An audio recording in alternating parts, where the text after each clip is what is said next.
Alors, on parle certainement de la fraude au niveau des cadastres miniers, de ce dossier de 17 millions par rapport à l'achat de cet immeuble de Sabena. Nous allons analyser ces thématiques avec un de nos confrères. Lui s'appelle M. Francis Ochoudi. Bienvenue. Bienvenue, merci beaucoup, Bien important. cher David, oui, ça va. Alors, qu'est-ce qui se passe au niveau des cadastres miniers? Beaucoup d'accusations allant dans le sens de ternir certainement cette institution ou cette structure. Et vous aviez eu certainement mené certaines enquêtes en tant que chevalier de la plume pour voir. Effectivement, en tant que journaliste, moi je savais que le rôle d'un journaliste, le journaliste est au service de l'information. Et l'information a certaines étapes à respecter, notamment la collecte, le traitement et la diffusion. Mais il est tout à fait regrettable de constater ici que certains de nos confrères n'ont pas respecté une étape, et d'ailleurs la plus importante. Ils se sont seulement limités à récolter et sauter la partie la plus importante qui est le traitement pour aller directement à la diffusion. Alors que vous ne pouvez pas servir à la population une nourriture sans préparer. Et donc, ça ne peut pas se faire. Et donc, ce qui se passe justement au niveau du cadastre minier qu'on appelle CAMI, c'est que depuis un moment, nous avons constaté à travers les réseaux sociaux et certains journaux, que j'appellerai moi, excusez-moi, de la place Victoire, qui ont écrit... De la place Victoire. Oui, mais effectivement, parce que quand on diffuse une information qu'on n'a pas traitée, mais on peut être tout sauf professionnel. Et ici, ils n'ont pas été professionnels parce qu'ils ont diffusé sans traiter. Et donc, ils ont écrit qu'il y a un détournement de 17 millions de dollars au niveau du cadastre minier, et ces détournements seraient consécutifs à l'achat de l'immeuble Sabena. Ce qui est tout à fait faux au regard des éléments que nous avons recueillis auprès de différentes parties. En réalité, il faut commencer par retracer les faits. Ici, le cadastre minier, dans son ancien emplacement, a connu certains désagréments parce qu'aux alentours, il y a eu construction de certains immeubles et d'après les experts, ils ont estimé que ces travaux de construction ne peuvent prendre fait qu'après 3 ans. Ce qui a expliqué que les responsables du cadastre minier puissent chercher comment on peut déplacer les sièges. Et dans le processus, ils ont contacté d'abord la première personne qui devrait leur donner un immeuble à louer. Celui-là va leur parler de 500 millions de dollars pour louer un immeuble. 500. Alors, ils ont trouvé que c'était pratiquement impossible pour une entreprise qui a des difficultés d'aller quand même s'octroyer un loyer de 500 000 dollars simplement pour payer une maison. Alors la deuxième option, on a cherché comment s'acheter carrément une maison. Ils ont retrouvé une autre personne qui leur a proposé un immeuble à 15 millions. 15 millions de dollars. Un immeuble, ici en ville. Ouais, c'était encore impossible. La deuxième option, on a rencontré une autre personne qui leur a proposé un autre immeuble à 35 millions. Ils ont dit, mais ça n'est pas toujours possible. Et dans le même processus, ils ont eu l'opportunité de croiser quelqu'un qui leur a recommandé l'immeuble Sabena. Et on leur a parlé d'un prix de 12 millions de dollars. Imaginez-vous. Acheté ou... Acheté. Je parle de l'achat. Sabena. 12 millions. Ce sont des faits vérifiables. Vous voyez que après 15 millions, 35 millions, on tombe sur un immeuble dans une place stratégique comme Sabena à 12 millions.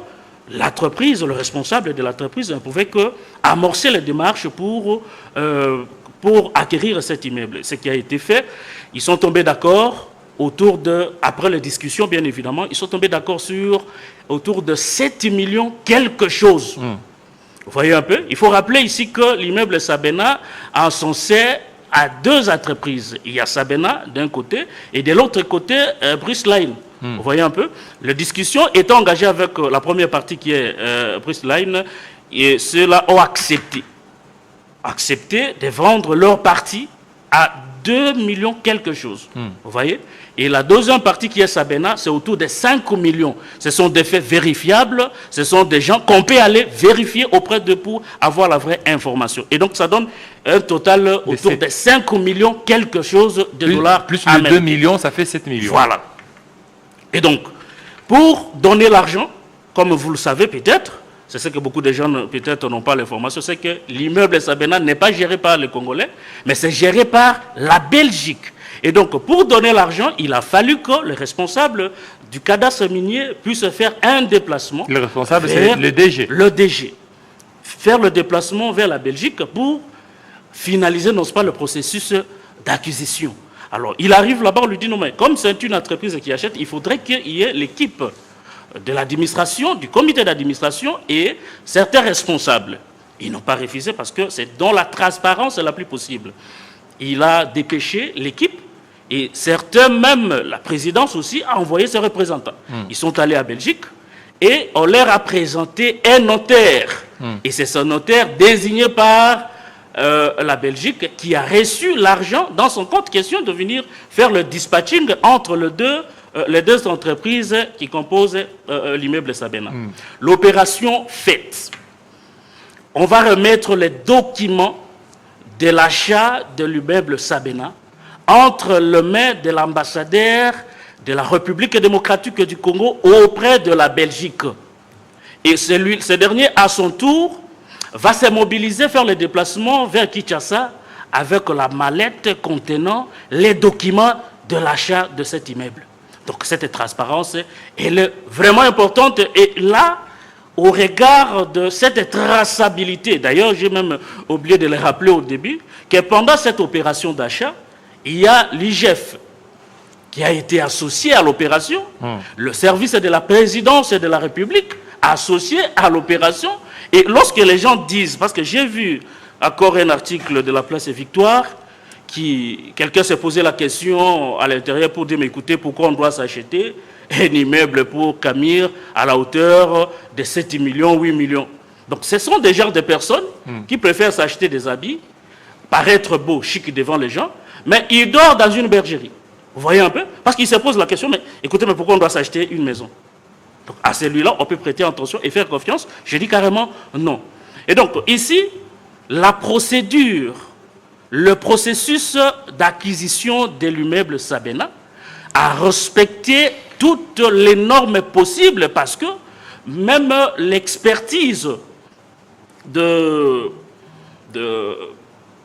l'entreprise qui certifie la passation des marchés a été appliquée. Et donc voir les gens se taper de poitrine, donner de l'argent, influencer, donner de l'argent aux influenceurs et à certains confrères, pourtant le respecter bien avant cette bêtise qu'il publie ici, ça traduit quelque part une volonté de ternir l'image de Sabena, plutôt de Camille, une volonté de discréditer aux yeux de l'opinion, n'est-ce pas, l'équipe dirigeante actuelle du cadastre minier, et c'est ce que nous, en tant que journalistes, en tant que citoyens, nous n'avons carrément fustigé parce qu'aujourd'hui, Camille ou cadastre minier est la vitrine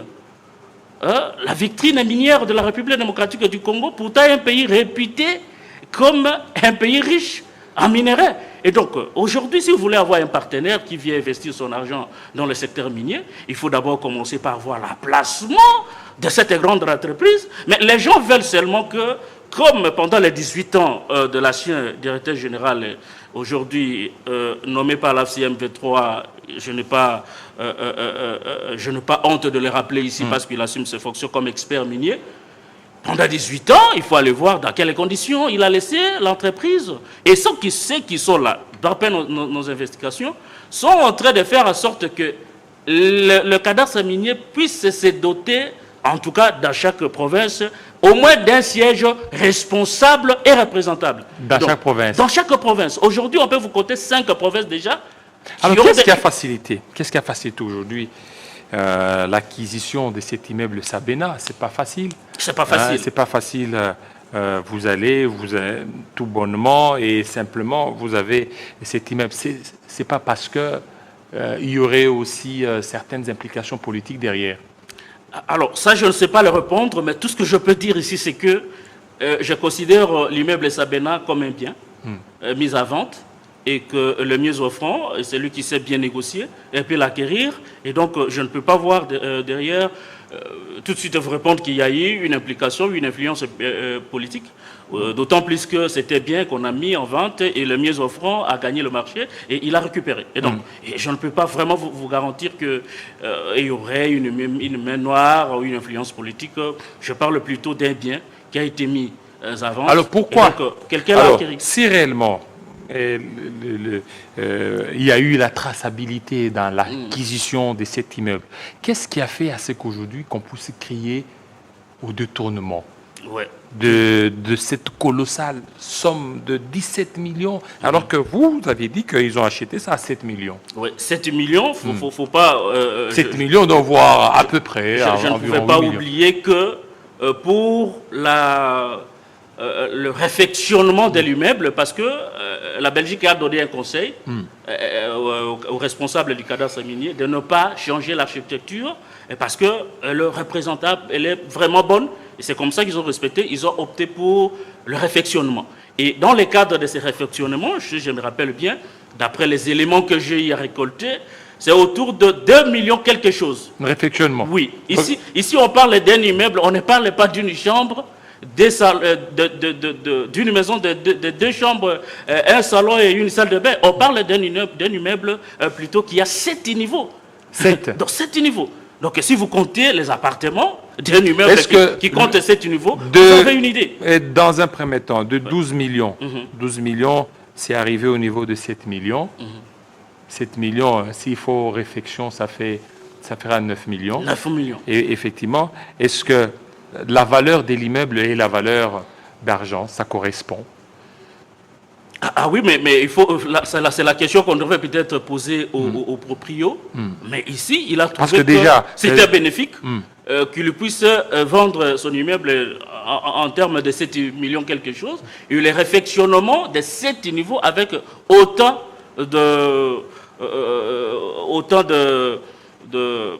d'appartements qui composent la maison. Moi, je pense que c'est tout à fait normal. D'ailleurs, lorsqu'on parle de 2 millions, si vous regardez la qualité des travaux réalisés déjà, parce que je rappelle ici que l'actuel ministre de Mines, Louis Atoum, a fait récemment un tour pour vérifier comment est-ce que les travaux avancent. Et il n'a pas caché sa satisfaction au regard de ce qu'il a vécu là-bas. Et donc, moi, je trouve que c'est un problème lorsqu'on évalue plutôt la somme déboursée par rapport à l'avancement et à la qualité des travaux. Donc, les deux sociétés belges ont quitté la RDC. Bon, ça, c'est à vérifier, mais tout ce que je sais, c'est que l'immeuble a été vendu au cadastre minier. Voilà, au cadastre minier. Et alors, la situation, le problème, c'est qu'est-ce qui explique cette agitation? Tout justement, c'est là où je voulais en venir, parce que au regard des éléments que je viens de vous démontrer tout de suite, déjà que les processus d'acquisition est tellement clair et transparent. S'il y a des questions, il y a des gens qui ne comprennent pas certaines questions, il y a des zones d'ombre. Il y a la Belgique qui est là, il y a notre ambassadeur qui est là, il y a Sabena, il y a Bruce Alain. Donc toutes ces structures, ces composantes sont là pour répondre aux questions que les gens peuvent se poser. Mais contrairement à ce que les gens peuvent penser, moi je pense que le problème est plutôt ailleurs. Je vous ai dit au début ici qu'on a la volonté. C'est une manipulation de l'opinion publique. C'est une volonté manifeste, n'ose pas, de ternir l'image de l'actuelle équipe qui dirige les cadastres miniers. Pourquoi? Lorsque M.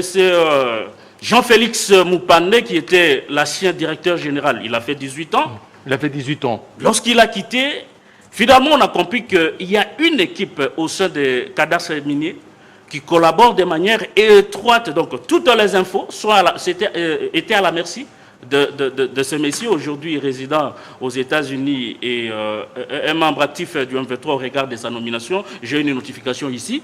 Il a été nommé. Il a été nommé. On a remarqué... Et pendant tout ce temps, cadastre minier était locataire.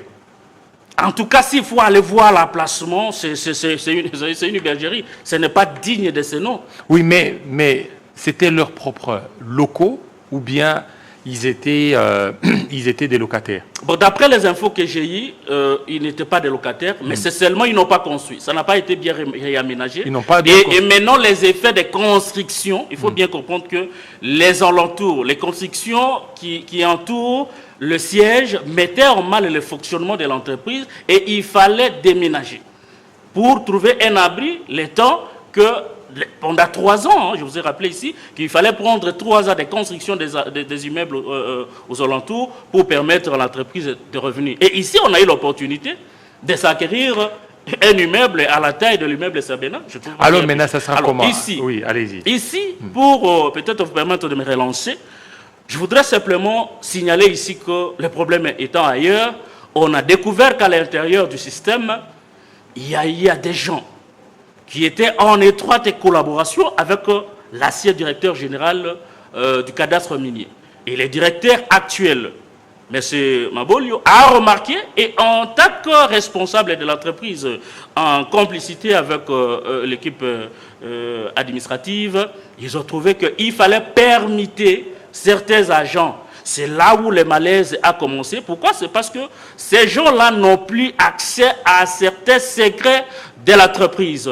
Et donc, le cordon ombilical étant coupé, il y a eu quand même une sorte de révolte parce que ils se sont vus couper le lait. Ils n'ont plus accès au système, ils n'ont plus accès aux certains secrets de l'entreprise. Et donc, maintenant, on a mis, l'argent a été distribué, ça je vous dis, il faut noter, l'argent a été distribué aux journalistes, aux influenceurs, pour incriminer le responsable, les dirigeants actuels du cadastre minier, dans le sens de déstabiliser l'entreprise, ce qui n'est pas une bonne chose, parce qu'aujourd'hui, au regard des accords qui ont été récemment signés avec les États-Unis, entre la République démocratique du Congo et les États-Unis, il y a un travail énorme à faire. Maintenant, le problème, c'est, oui, c'est bien, on va parler de ça, mais le problème, c'est, dès lors que l'entreprise, cadastre minier, a déjà ses propres locaux, est-ce que c'était nécessaire de s'acheter un local de plus de 12 millions de dollars? La même question peut-être sera reposée. Est-ce que lorsqu'on a sa propre maison, il est interdit d'en avoir une autre? Non, c'est que... Je ne sais pas. Je ne sais pas de quoi est-ce qu'on va parler.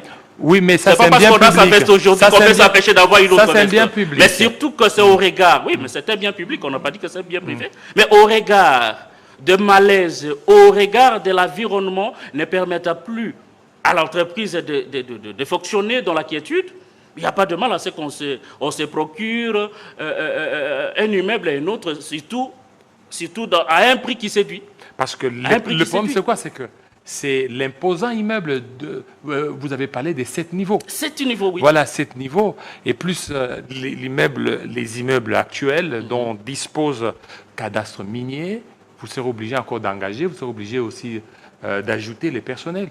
Ils seront obligés, effectivement. Donc, je ne pense pas. Ça, c'est une question qui va revenir à l'équipe. S'il y a besoin d'une autre de personnel, ça sera une étude qui sera faite et peut-être que les gens sauront que le cadastre est en train de recruter. Mais maintenant, j'aimerais qu'on s'attelle au fait, parce qu'en tant que journaliste, je dois rester factuel. Ce qui est factuel ici, c'est que cadastre minier était dans un besoin d'un siège responsable, un siège un peu plus harmonieux par rapport aux ambitions du pays. Je vous ai dit que c'est une vitrine minière de la RDC et donc il fallait adapter le siège par rapport aux ambitions de la République. Et donc là, je ne trouve pas qu'il y a un péché parce qu'on a trouvé que c'était bon de s'acquérir un immeuble. C'est ça la réalité et c'est ça le fait. Alors maintenant, la question, c'est celle de savoir, est-ce que ce n'est pas facile de dire que ceux qui étaient là dans l'ancienne gestion, ils communiqueraient avec l'ancien gestionnaire, ou aussi une manière aussi de le salir? Est-ce que ça ne sera pas facile parce qu'aujourd'hui, on sait très bien qu'on veut beaucoup plus politiser les choses, et c'est facile de jeter les anathèmes. Oui, ça arrive souvent. Alors ici, contrairement à ce que vous pouvez penser, moi je vous ai dit que j'ai mené une enquête. Et lorsqu'on mène une enquête en tant que journaliste, il faut être sûr et certain de certains propos que vous pouvez tenir. Je peux vous envoyer ici un agent du cadastre minier, qui a déjà travaillé depuis longtemps, qui, lorsqu'on a trouvé qu'il y a eu des postes vacants, il fallait recruter au sein de la maison pour promouvoir. Mais cet engin-là va se permettre de déposer son CV dans lequel il va mentionner comme la personne et ressources, l'ancien directeur général. Vous voyez un peu ce que ça fait? Ça veut dire que vous ne pouvez pas, déjà au regard de son attachement, de son appartenance actuelle au MV3, prendre comme ressources, personne et ressources le monsieur Jean-Félix Moupandé. Et donc ce que je vous dis ici, les agitations, les attaques, tout ce que vous constatez comme émission, Twitter, au regard de cette situation, n'a rien à voir avec le détournement, mais plutôt une stratégie de déstabilisation. Il y a des gens qui cherchent à avoir accès au système minier de la République démocratique du Congo pour tout foutre à l'air. Et heureusement que le directeur général ne s'est pas laissé faire. Il est resté ferme dans ses principes. Et c'est ce qui explique les agitations et les déclarations mensongères que nous sommes en train de constater dans les réseaux sociaux et autres médias. Alors, tout à l'heure, vous aviez parlé de l'accord minier signé entre la RDC et les États-Unis d'Amérique. Est-ce que le cadastre minier joue aussi sa partition? Je voulais tout simplement rappeler que en tant que vitrine minière de la République démocratique du Congo, je ne pense pas vraiment comprendre que dans ces accords aussi importants que ce soit, les cadastres miniers puissent ne pas jouer sa partition. Mais aussi parce que le ministère des tutelles, c'est le ministère des Mines, ils travaillent en collaboration. Je crois qu'autant qu'ils travaillent en collaboration, autant les cadastres miniers sont en train de jouer pleinement sa partition. Alors, pleinement sa partition. Aujourd'hui, vous êtes là, monsieur Francis Ouchoudi. La fraude minière, là, et pour terminer, en République démocratique du Congo, surtout avec les accords qui ont été signés entre la RDC, les États-Unis et aussi le Rwanda. Que devra certainement faire certains acteurs, surtout certainement le cadastre minier, pour limiter un peu les dégâts dans ces secteurs? Et tout justement, je crois qu'il y a un mécanisme de contrôle qui est développé déjà par le cadastre minier. Et d'ailleurs, je vous informe qu'il y a des agents du cadastre minier déjà qui ont fait le déplacement pour Paris, justement pour apprendre, étudier, être formés sur la maîtrise de ces logiciels qui va nécessairement aider les cadastres miniers à avoir le contrôle sur les mines. Et donc, c'est aussi une réponse par rapport à cette situation préoccupante que vous avez soulevée. C'est vrai qu'il y a tout un temps de problèmes qui gangrènent cet environnement. On dit que c'est trop politisé au niveau de cadastre minier. Il y a beaucoup de militants, de partis politiques qui sont engagés au niveau des CAMI. Et ça alourdit aussi la machine. Bon, je ne sais pas vous dire avec exactitude, mais est-ce que lorsque vous êtes d'un parti politique, par exemple, ici, on est à Télé 50, et que Jean-Marie, par exemple, a une opportunité, il dit, mais écoutez, Jean-David, vous êtes important pour ces postes. Mais c'est pas un problème. Donc, je ne voudrais pas dire que... Il y a une politisation. Je ne voudrais pas vous dire ici que il y a eu une politisation ou non, mais je pense que en tant que citoyen, chaque citoyen dans un pays sérieux a ce droit et ce devoir. Et le droit aussi pour un citoyen, c'est d'avoir un boulot. Et lorsqu'on donne à Jean-Félix Kilolo, Jean-David plutôt, Kilolo, un boulot, est-ce que c'est un péché? Est-ce que c'est une politisation? Est-ce que c'est parce qu'il est de la famille de Jean-Marie? Est-ce que c'est parce que tel? Non. Je pense que le problème ici, c'est que les mises à place qui ont été effectuées par le directeur général, il y a certaines personnes qui se sont vues être écartées du cercle décisionnel, là où ils étaient en train de jouer un rôle important dans la déstabilisation du Camir. Et c'est ce qui explique les agitations. Donc parfois, il faut savoir identifier les problèmes pour proposer des solutions. Voilà. Merci beaucoup, monsieur Francis Ouchoudi, surtout de votre passage. Merci à vous, fidèles téléspectateurs, surtout de votre attention soutenue à notre magazine vespéral de ce mercredi 13 mai 2026. Restez branchés sur Télé 50 tout à l'heure. La grande édition, ça sera avec Christopher Ochokoum. Il sera à 19h à Kinshasa, à 20h dans l'Est de la République démocratique du Congo. Portez-vous très bien. À très bientôt.